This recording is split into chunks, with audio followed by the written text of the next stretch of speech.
Nalo sa serye na ito. Welcome to the last game of this best of 3, the last series of day number 2.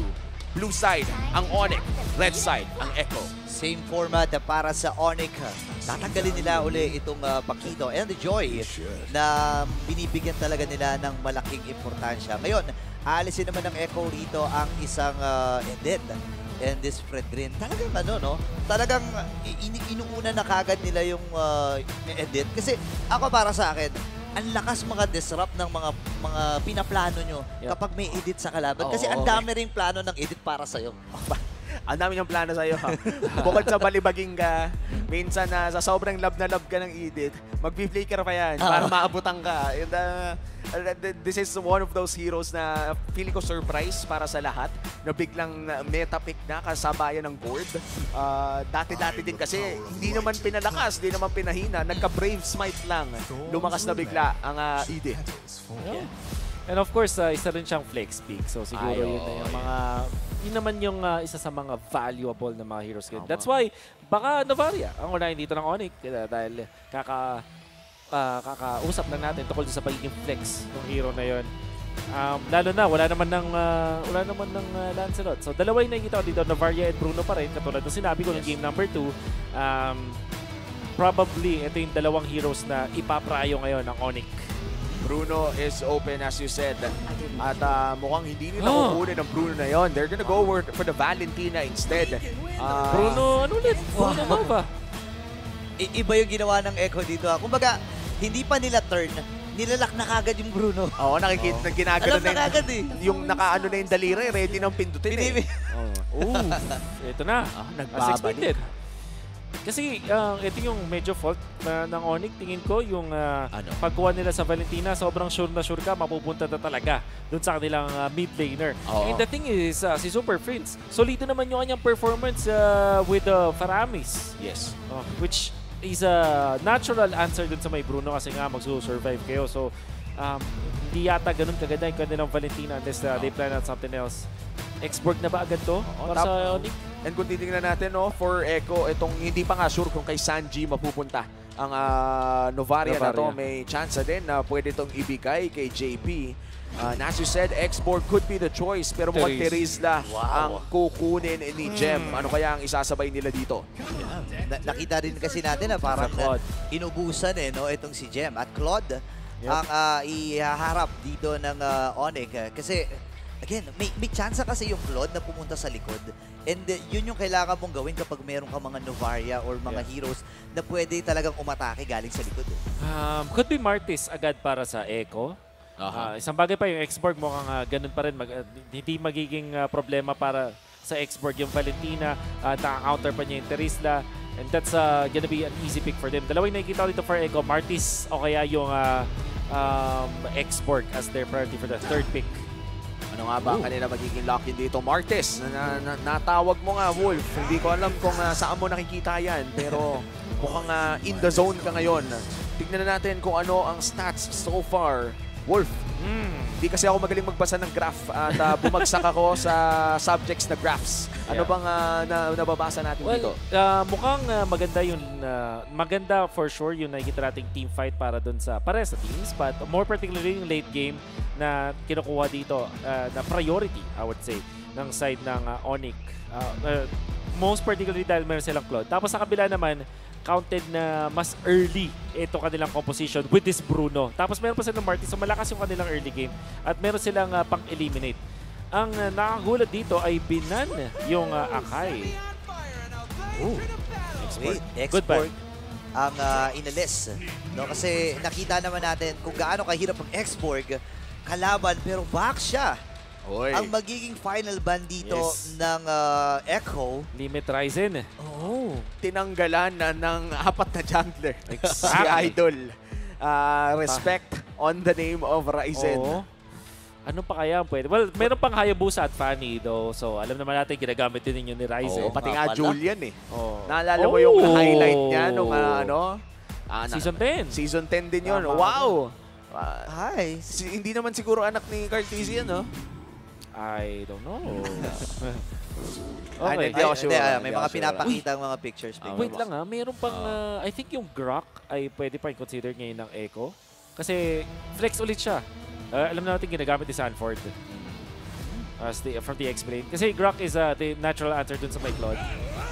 Pero, wait, I'm actually quite curious, no? Paano nga ba nagiging sagot ng isang Grok kapag Claude ang yung nakakancel ng Guardians? Wow. No, yung wall charge. Yung Yun Blazing lang, Duet. Blazing Duet. So, yun lang. Instant. Tapos, masyadong matagal yung stun ng isang Grok against the Claude. So, alam mo yun, parang ayaw na ayaw ni Claude nun. Tsaka parang sobrang delikadong pumasok hanggat hindi nababato ang Wild Charge. That's right. At para maidagdag pa sa napakasakit ng lineup ng Echo, maglalagay pa sila ng Franco. Biruin mo, men, kakainin ka, sasaksakin ka, nakita na natin to. Wow. Nung day 1, itong composition na nagmumula sa Echo. Yep. Meanwhile, Atlas. Onyx, Fanny, Atlas nailabas siguro. na.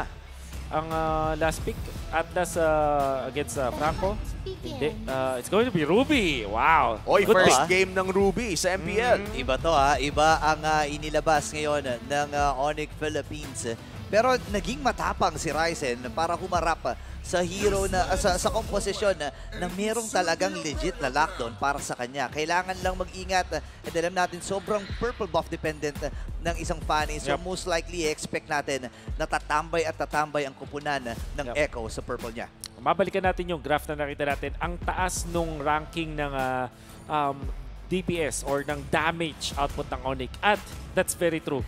Kung papansin natin, Fanny, Claude, and then the Valentina, kapag talagang may na-initiatan sila dito, it's gonna be good. So yung naging choice ng Echo ay bumalik dun sa may lapu-lapu na Sanford special naman. I felt na baka yung Yuzong ay mas magandang option para meron talaga silang one-shot potential.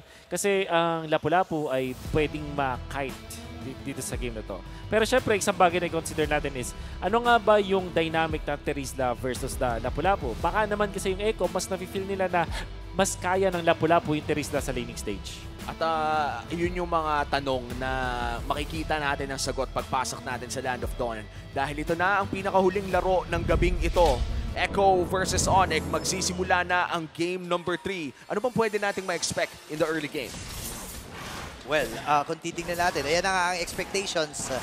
Pupuntahan ka agad itong purple buff. At pinaparamdam ni JP na hindi ka pwede mag-purple buff ng walang hirap or walang pawis dahil lagi kaming nasa paligid mo.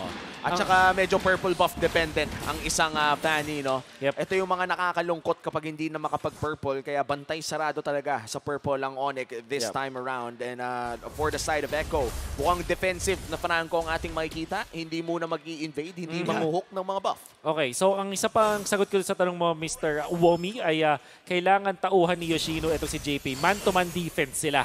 Kasi kailangan makita ng isang Ruby kung saan gustong gumalaw ni JP. At tingnan mo naman si Sanji. Kanina pa tayo nakakita ng mga Astral Recall na nakakaagaw mula kay Haji papunta kay Sanji. Ang taas kasi agad ng early game damage ng Astral Recall. And yun, yung isa sa mga parang rason kung bakit mataas ang chance na makakuha ng mga buffs or even yung mga maliliit na clips dito. Pero yung emblem mo. Grabe naman, napakakunat naman ang cloth na to. Vitality, tenacity, parang parang mala rock heart na ganong klaseng pangmatagalan, mga no? pangmatagalan. At ito nga yung mga common emblem pa na build up na nagdadagdag ng regen. So para sa mga hindi nakakaalam, ang common emblem ngayon is actually viable na. Pero si Gem versus 2. Ryzen papasok din. Sanford, medyo mukha na flicker na gamit niya. Andun pala yung dalawang members din ng Onyx Philippines. Kaya pala masyadong nagiging matapang itong si Ryzen. Kasi alam niya na if ever man na mailagay siya sa alanganin, may babaka para sa kanya. And this time, Claude versus the Bruno. Medyo papaburo sa Bruno dito sa early stage. Kaya naman pwede nang iwan doon ang ating roamer. Samantala, Onyx, re-reset na lang yung purple buff. Well done, JP. Uy, na-dodge pa! Ay, nagamit yung penalty zone. At ngayon, unti-unti nang bumababa yung buhay ng turtle dito. At unang pagong ay makukuha ng kupunan ng Echo.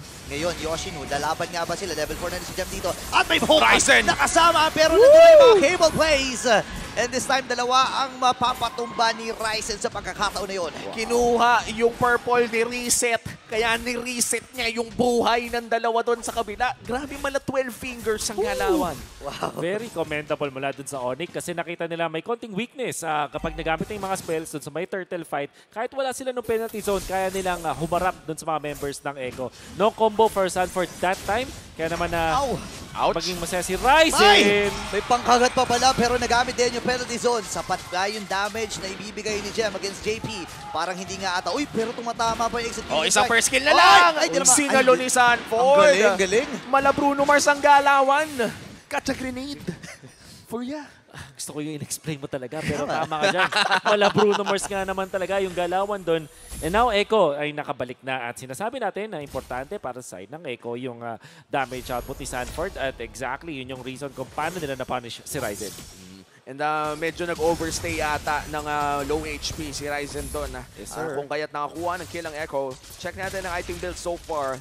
Hatid ng FWD Life Insurance. Haastos rush talaga ang mga Bruno ngayon, no? Yep. Very cheap item sa ngayon at kayang-kayang ipanalo yung early game. Dahil doon, siyempre, pasok na rin talaga sa playstyle ni Benny Cutie. And the Bruno, most importantly, kasi nga naman, nagbibigay na siya ng 20% na crit chance. Napakataas nun. Yeah, and isa pa doon is, siyempre, yung regeneration na makukuha mo or yung tawag dito, yung lifesteal na makukuha mo kasakada hampas. And sa ngayon, Echo nasa magandang position even though na mas mataas ang kill score dito ng Onyx. Tignan mo, piso nga yun lamang ng Onyx dito. Nag-ano lang, patalon-talon lang. And right now, I'm still thinking, kailan kaya tayo makakita ng isang malupitang Ruby play? Kasi minsan lang natin napapansin ang mga Ruby in MPL Philippines. Yeah. Pero isusuko na nila at nagpakita na rin naman ng Onyx. Pero masyadong malalim at si Super Friends ang namatay doon. Pero nandun na yung flicker! Don't run Wolf King! Pero may ipin pa si Yoshi na mapapa-flicker siya. Mabubuhay for the sliver HP. Pero hindi sa likod si Ryzen! Oh my gosh! May follow-up pa pala wala kay Sanford Flicker! Andun yung Landshaker! And this time, hindi siya tatamaan doon pero si Nets mapapa-BMI. Delikado ata ang kanyang posisyon dito. Apat ang member mula sa Echo. At ang Echo ngayon, talagang gigil makabawi. Yun ang literal na mala-orca ang galawan. Kinorner ng 4 na killer whales, men! Uy! Pero hindi pa ata tapos. Ay! Naka-flicker din si Super Prince. Magandang bawi para sa kanila, Ops, pero hindi pa pala tapos. Wow! Good punish! Ay mamamatay. Very good punish and medyo konting slip up mula ito kay RTZ na napakalalim dun sa laban na yun. But, I have to say, Onyx, tinry nilang i-go yung bottom lane under the turret. At tandaan natin, gold lane pa yun. In fact, wala pang 5 minutes. So, meron pang outer turret energy shields. Every time na may ganun, minus 25% damage yung ititake ng mga members ng Echo. Kaya naman, nagmukhang makunat yung mga hero nila kahit ginosin na sila ng sobrang daming players mula sa Onyx. Very bad decision mula sa Onyx yung ginawa nila nun dahil under the turret nila sinugod at nakakontra pa yung Echo. Tapos, yung Echo, nung naman sinugod nila, doon sila sa may baba. Wala ng outer turret energy shields dahil 5 minutes na. At doon nila nakita ng bilis na tunaw doon si Neds. At ang bilis ng Malefic Roar plus the Fury Hammer na meron dito si Ryzen. Kaya naman nuot sa sarap ang sakit ng isang Fanny. At this point of the game, mukhang si Sanji at Benny Cutie talaga ang gustong targetin dito ni Ryzen pero hindi pa naman nahanap so far. Yeah, and sa ngayon, medyo kakalma ang mga naging kaganapan dito sa 6 minutes ng ating game. 7 seconds bago mabuhay yung final turtle, I believe, ng ating game. Ryzen, nandun yung cable. Hinabol niya actually si Sanji doon. Pero na-ispada na agad sila with that Azure Echo habang yung hook. Andun yung penalty zone pero naka-flicker din itong si Sanji. Habang doon pala sa itaas si Benny Cutie, tumatrabaho lang. Yoshino looking for the I'm offended. Si Carl TZ ngayon ang hawak ng turtle at makukuha niya ito. Kailangan lumipad palabas ni Ryzen. At ngayon susugod ata sila sa may bandang mid lane. At napakabilis po ng kanyang paglipad. Hindi ko na nahabol pa. Grabe yung mga cable plays na ginagawa ni Ryzen dito. Magandang attempt, magandang effort para sa kanya. Pero alam mong, aambal lang eh. Alam mong hindi siya go-go at makikipagsabayan ng retribution doon sa laban na yun. Kasi, again, kapag hindi niya nakuha yun, may chance ang Echo na mag-contest sa may purple bar. Pero yung flicker at yung pagkagat flicker ay nagamit na rin palayo ni Yoshino. Maraming mga ultimate ang nagamit doon. JP and Sanford. Pero okay pa rin naman. Sinahi ko lang pala, nagpakita lang hook, tapos flicker kagat. Yun yung malupit. Nag-min-dis yung hook niya, pero meron pala siyang flicker kagat na guaranteed. And actually, nag-flicker din naman si Yoshino afterwards, so parang naging even lang yung trade-off. Alam naman natin, yung ulti ng isang Lapu-Lapu, mabilis lang ang kanyang cooldown. Yeah. But of course, the Bloody Hunt mula dun sa Franco, yun yung medyo mas matagal, kumbaga. isa sa mga pinakamalupit na abilities sa loob ng laro. Bloody Hunt, talagang wala kang galawan kapag kinain ka na ni Franco. Uy, ayun Uy! yung hook. Naman. Wala siyang bloody hand dito. Nandun yung penalty zone. Pero si Cartizzi, the decimation. Pwede pa siya sumugod, pero nirespeto niya yung lason mula dito kay Jem. Ngayon, transition sa may bottom lane na ispata na kagad ni Yoshino si Nets. Ang kanila magiging punteriya, don't run Wolf King. At makaka-protection pa ang Echo dito sa may bandang ibaba. Medyo nag-iinit si JP this game. 5 out of 6 kills na hawakan ng MDL MVP na si JP. And this time around, Echo, lamang na ng 2.5k gold lead. Nagtatranslate na ba ito sa ating mga items? Yeah, for sure. Dito nakita natin dun sa may Bruno na may Berserker's Fury, has claws. Tapos nakapag-push pa dun sa may bottom lane. Papalapit na sa kanyang third item. I wonder kung pipiliin ba niya ay Malefic, which is typically, naman niya kinukuha na. But we'll see. Lord is spawning at si Cartizzi ay level 12. Ryzen also level 12. At Lord ay sisimulan na nga rin ng mga Orcas. 5 miyembro ng Echo. 5 Echo fans, shoutout sa inyo.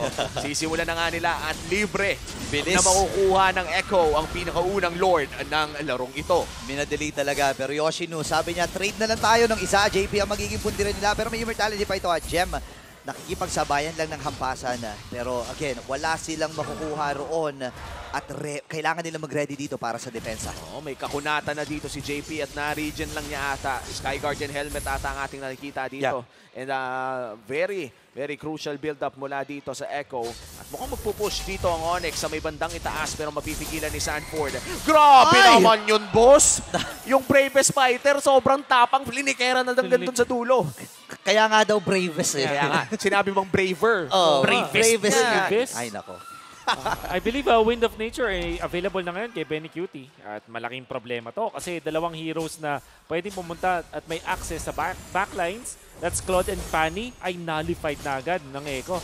Yeah, actually, nakikita rin natin yung kahirapan sa pag-setup ng isang Ruby na hawak ngayon ni Yoshino.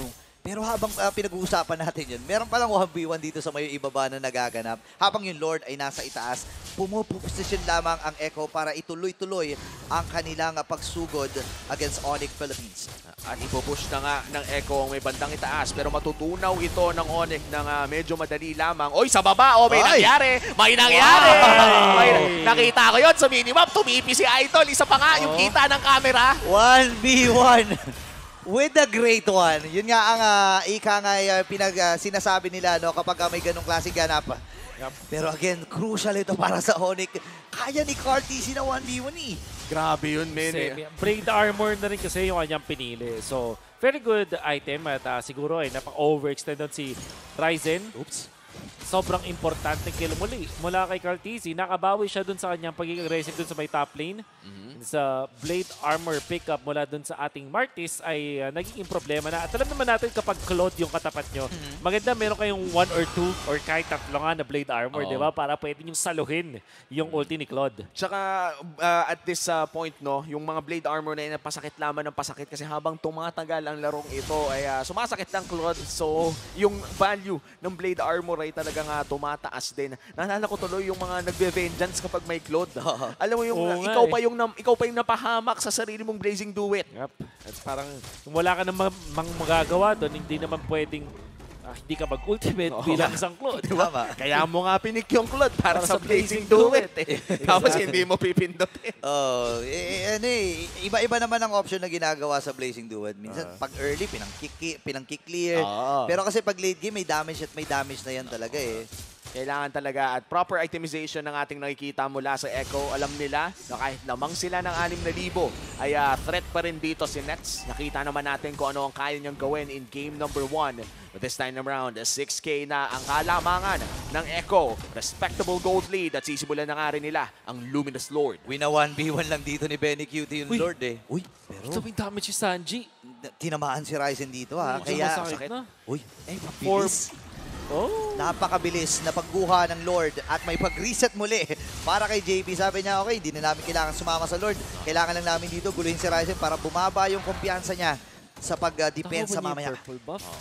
Ryzen hindi nakuha yung purple. Oo, ito yung mga napapagod na Fanny dahil na Oo. nawala ng purple buff. And, parang PSA na rin ito kung may Fanny kang kakampi. Oo. Tulungan mo, Tama. protektahan Oo, mo. secure mo. Pero dito kasi medyo wala ng choice ang Onyx eh. Yup. Talagang napakahirap ng labanan ng Echo dahil sa kanilang gold pick. Yeah, a bit difficult. May conceal sila dito And Gem, nakita na kagad. Pero hindi nagdalawang isip dito ang Echo. Kagatin na natin kagad yan. And Carl TZ with the decimation. Ngayon si Yoshi na naman ang magiging next na target. Mortal Coil. Ryzen dito ay lalayo na rin. Medyo mababa yung kanyang energy. Lord na Luminous ay nasa may bandang itaas. Level 2 Lord Ladder ay nasa bandang itaas. Ngayon, JP and the rest of the members mula dito. Si Ryzen!